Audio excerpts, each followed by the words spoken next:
The broadcast is now starting. All attendees are in listen-only mode. Good morning, everyone.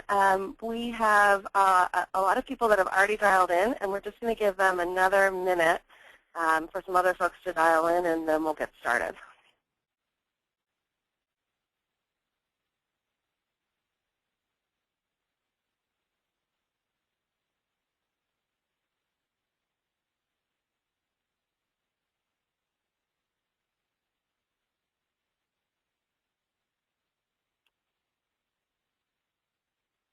Okay, I think we're ready to begin. Welcome, everyone. My name is Karen Rokish. We're pleased to see such a strong turnout this morning and so much interest in accelerating revenue growth. Just a couple housekeeping items before we get started. First, we've muted all of the phones since the webinar is short and we have a lot of material to cover. But we do welcome your questions. And if you could please put your questions into the chat box, that would be great, and we will answer as many as possible of those at the end of the call. Also, we'll give you contact information at the end of the webinar so that you can email us if you want a copy of the presentation, if you have questions that we haven't had a chance to answer, if you'd like a copy of one of our executive briefings, or you want to be invited to future webinars. Finally, I want to quickly introduce you to Carter Hinckley and Corey Torrance, who will be leading our conversation today. Carter and Corey are managing directors at Blue Ridge Partners. They each have deep experience in the software and services industry. They've played roles in both sales, management, and consulting at various firms. They've both run software companies, and they've also worked for major consulting firms. Carter formerly worked at Booz Allen, and Corey formerly worked at McKinsey & Company. Corey, I think you're going to kick us off. Thank you, Karen. I'd be glad to get us started. Welcome, everyone. Why are corporations and Blue Ridge Partners, for that matter, so focused on top-line growth? As you can see from the chart, by a wide margin, studies show revenue growth to be the dominant driver of value creation and shareholder returns, almost over 2 times that of cost reduction. And yet, what we find is most investor-backed and private and public companies spend a disproportionate amount of time and energy on other activities like infrastructure rationalization and cost reduction. For the next 20 minutes or so, Carter and I are going to share with you 7 practical actions you can take to drive profitable top-line growth from the core. Let's start with a quick review of the revenue equation. In our work over 12 years and with some 300 companies, we've seen some best-in-class revenue growth from our clients' core businesses come from focus and attention on the 5 components of the revenue equation in this slide. Very simply, it's really the number of customers times the average revenue per customer is your core revenue. Invariably, what we find in our revenue engine diagnostic work, though, is that one or more of these key components is not functioning optimally or at all, and because of this, may be shifting the burden of revenue performance on other components. Today, our focus is on component 1, adding new customers. The remainder of this webinar series will address each of the remaining 4 components focused on the core, and the 6th and last of the webinar series will address growth outside of the core through adjacencies. Now Carter's going to give us an overview of the key strategies we're going to discuss today. Thanks, Corey. So focusing on the first point in the revenue equation, this diagram summarizes 7 powerful strategies, 7 levers, if you will, that you can pull to add customers. Interestingly, we see that our clients often overlook at least one and sometimes many of these levers as they formulate their customer acquisition plans. So starting at the top, you need to segment the market and make sure you understand each segment's unique characteristics and buying behavior. And then you need to find your sweet spots and target them with multiple lead generation techniques, not just a few that you're used to or that you're comfortable with. Next, you need to identify and free up the people who are really great hunters and make sure they're selling to the right people and that they're selling at the right level and with the right message. And finally, you need to maximize your win rate. So let's spend a minute or 2 on each. First, segmenting the market, and this is where we think you should always start. You need to understand the unique characteristics of each segment, and these characteristics should include not just demographic information, but also buyer needs, buyer behaviors, and even the buyer's decision-making process. As an example, if you look at this chart, it shows a kind of a rudimentary segmentation scheme, but it breaks out early adopters from laggard buyers. And here's the key. The way that you reach each segment is very different. Early adopters are often best reached via blogs or other online mechanisms which they are constantly scanning. On the other hand, a laggard buyer is more likely to buy based on word of mouth or conversations they might have at a conference. So what we're going to do on each of these strategies as we cover them today is list a few questions to help you apply that strategy to specific situations in your firm. And by the way, later we'll tell you how to get a copy of this presentation with these questions in case you want to look at them in more detail. But in this slide, I want to point out question 3, which is when did you last analyze your market segments? We so often find that companies are making sales and marketing investments that are based on either outdated information about their market segments or maybe partial information based on conversations they've had with just a few customers, and that they're missing the key input, like input from lost customers or prospects or even competitors. It's really important to get input from multiple constituencies. But segmentation is only the beginning step in optimizing the growth from your core. Next, we suggest taking a critical look at where you excel within each of those segments or identifying your sweet spot. Why is it we find so many of our software and services clients are enjoying their highest customer satisfaction and net promoter scores from their highest revenue and most profitable customers? It's puzzling. In our work through thousands of customer interviews, we've found that it is because our clients' products, services, and value proposition are directly aligned with their customer buyer values and pain points. This point is not rocket science, but it's often overlooked or not refreshed often enough. In the example here, the customer is obviously looking for a high-touch, high-quality customer service, risk and headache-free implementation, and payment terms that are flexible. The alignment with the seller value proposition, as depicted here, is very clear. Often, we find that over time, the alignment that once existed and gave you a real advantage in the market between a company's value proposition drifts from the evolving needs of their customers.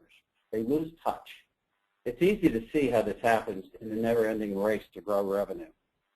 However, collaboration between sales, marketing, customer service, and periodic communication and, in fact, working sessions with key stakeholders in your customer's organization can not only mitigate this risk of misalignment, but also provide a great source of information on how best to serve your customers going forward.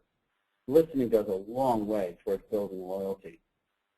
Carter, now that we've aligned our value prop and our customers' needs, how do we generate new leads? So, that's the big question. Most salespeople, if you were to ask them, will tell you that getting better leads is their #1 problem.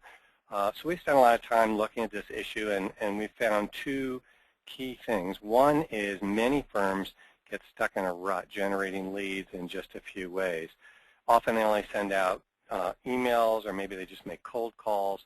There's so many other ways, though, to generate leads. And by the way, cold calls are probably the least effective of all of these to generate leads. And adding a few of the many other techniques can double your lead volume. Maybe it's just adding a broad-based online inbound campaign, or maybe referral incentive programs or webinars, or even traditional snail mail that everyone ignores these days. The second key finding is that many leads stagnate and are categorized as, quote, bad leads by sales, when in fact there's just no robust program in place to nurture those leads. That they're, the leads that are interested in buying, but they're really not ready to buy today. And a well-executed nurture program is not necessarily easy, I know, but it can have a huge payback.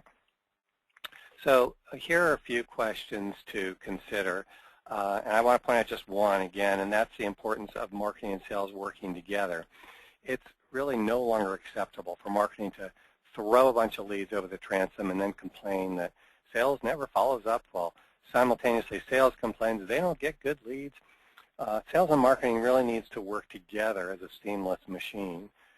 For many companies, though, this is a new way of doing business and may require even a change in culture.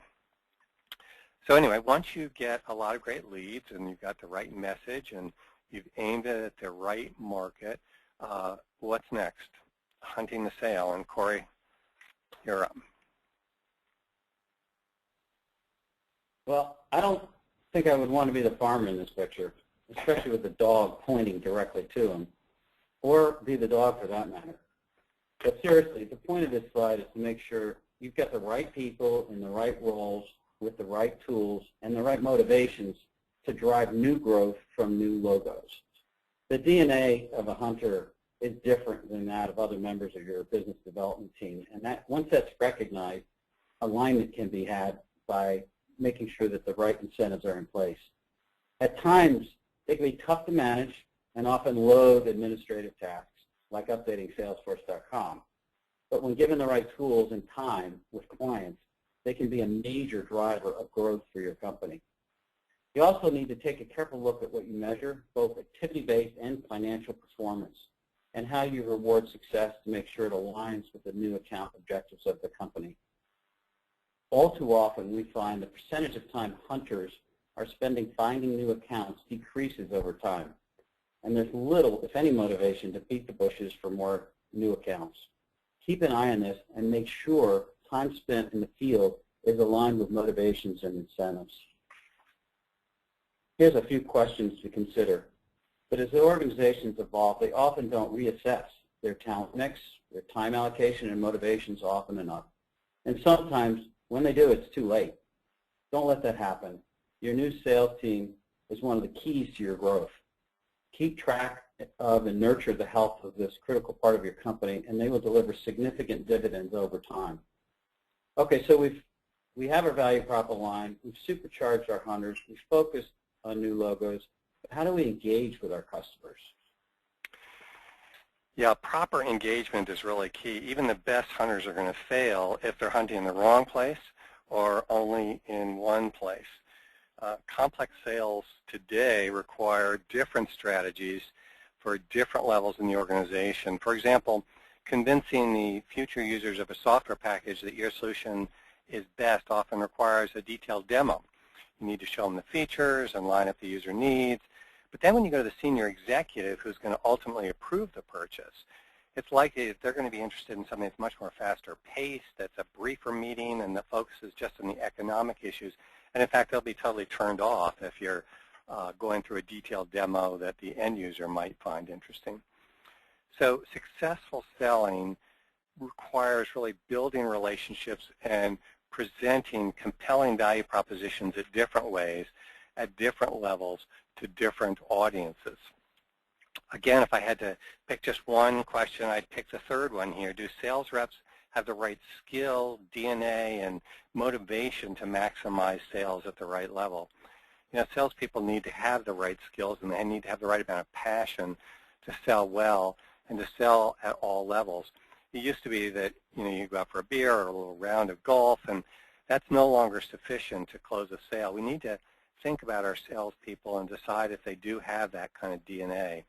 Do they understand the art and the science of the sale? Do they have the breadth of skills and the ability to sell at all levels?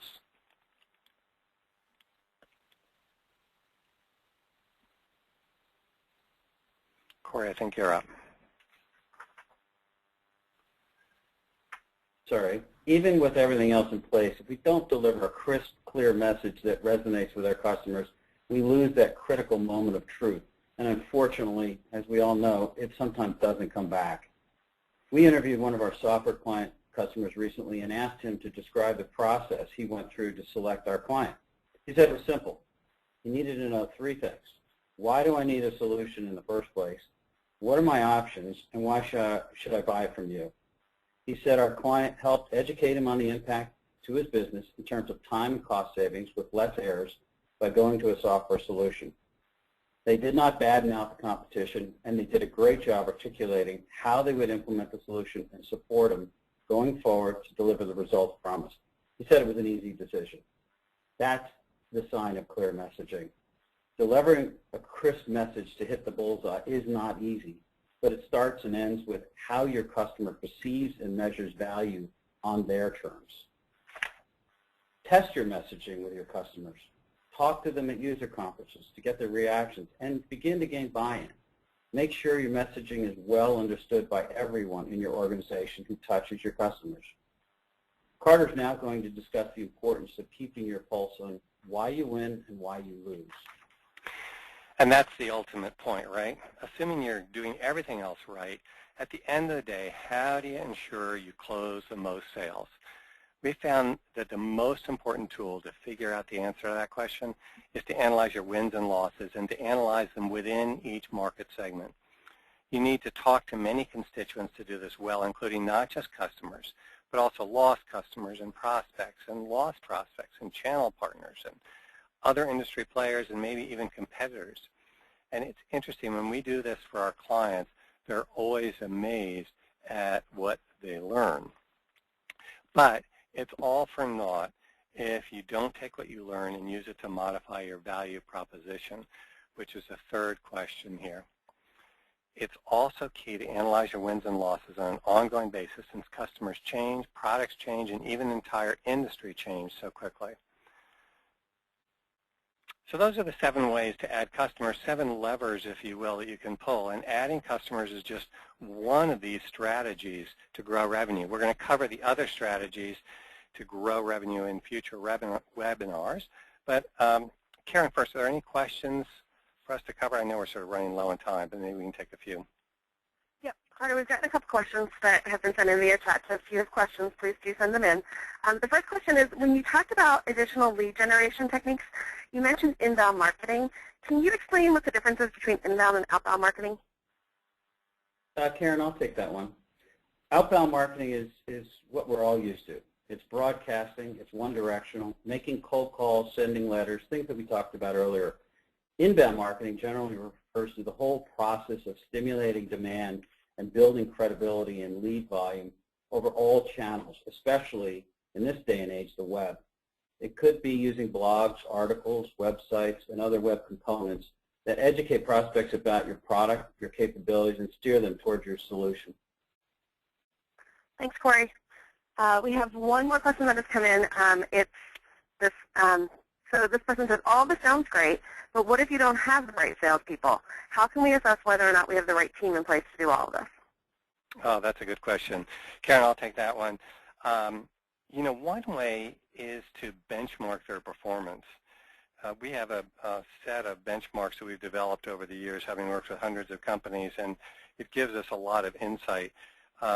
If you want, you can give us a call. Our contact information is on the screen there, and we can talk more about this. But if I had to just summarize, probably the most important thing in my mind, it would be that we need to ensure that they have the right skills across the entire sales cycle, starting from strategic account planning all the way through to planning for and executing contract negotiation. So it's the whole sales process that you need to be concerned about. We do have another question, if people have a couple minutes to hang on.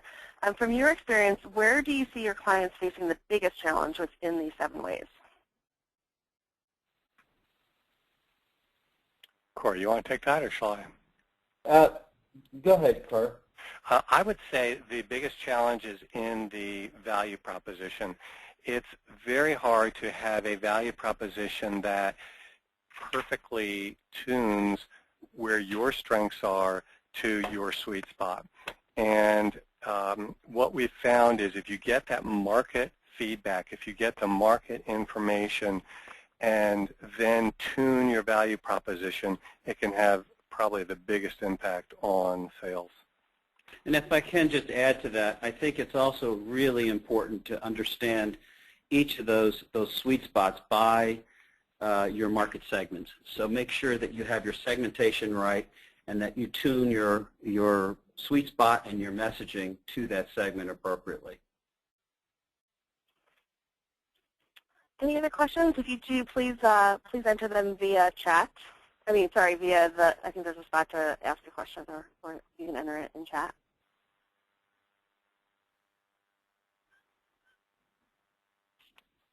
You know, while we're waiting for any other questions, let me just add one more point on that, Karen.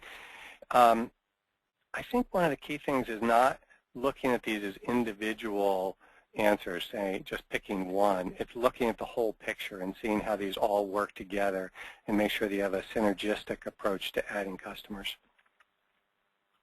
Do you have one more question? Thanks, Carter. All this requires an enormous amount of internal and external data, particularly with segmentation. Any view on how we can stay on top of the data demands?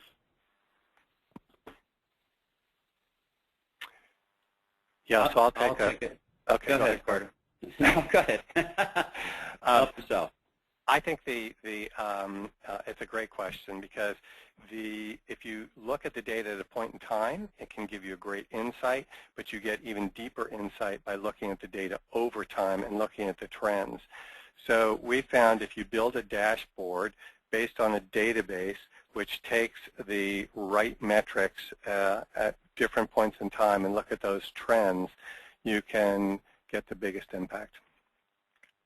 Exactly, and I think it's really important to take a look not just on prior period, but also you need to look at the data as it relates to the customer segments that you're tracking, as it's to your different products, each SKU by customer segmentation, because what we've found as the data shows, in many cases you might find a weak product is being subsidized by another product that has significant growth, but in an aggregate level, without looking at the granular detail, you'll never see that. Okay, Other thanks, questions? guys. Yeah, if there's other questions, type them in. Those are all the questions I've gotten so far. I'll give it another minute. Do you have any views on the type of people you need to hire? Absolutely. And in many cases, as an organization grows, those needs and those profiles of individuals change. We find typically three types of people that are involved in the sales process, as well as marketing. If you look at the hunters, which we talked about today, they're the ones that are driven by driving new logos into the business, and which is so critical because new logos allow you the opportunity to cross-sell and upsell in future periods. However, the hunters are also supported by the farmers that come in after the fact and are going to be generating the additional sales within those existing accounts. But just as important are the account managers that may be on site working on multiple projects within a client organization and are identifying those leads. They may not be driven solely by generating new business. In many cases, they're running projects, but they are the ones that have significant credibility within the client management team and the organization and are the first line of defense for understanding and identifying new opportunities when they arise. And I'll just add one more general comment to that. There are two things that we find are critical when you're looking for the right people. One is, do they have the skills that match the profile for the specific job that you are trying to place them into? And secondly, do they have the passion? Do they have the will? And so we often do what we call a skill-will analysis to map people out along those dimensions and get deep insight into, do we have the right people now? And if not, who are the right people and how can we get them in place? Great. I'm sure people have other questions, and so I'd like to encourage you to email Carter or Corey if you have questions, and we can continue the dialogue. Again, if you'd like a copy of today's presentation or one of our executive briefings that you want to get on our webinar notification list, please go ahead and email us. Both Carter and Corey's email addresses are up on the screen. We'll leave those up for a few minutes so that you can jot those down. Thank you again for joining us today. We hope you have a great day, and we hope that some of these tips will allow you to go out there and get some more new customers. Thank you, everybody.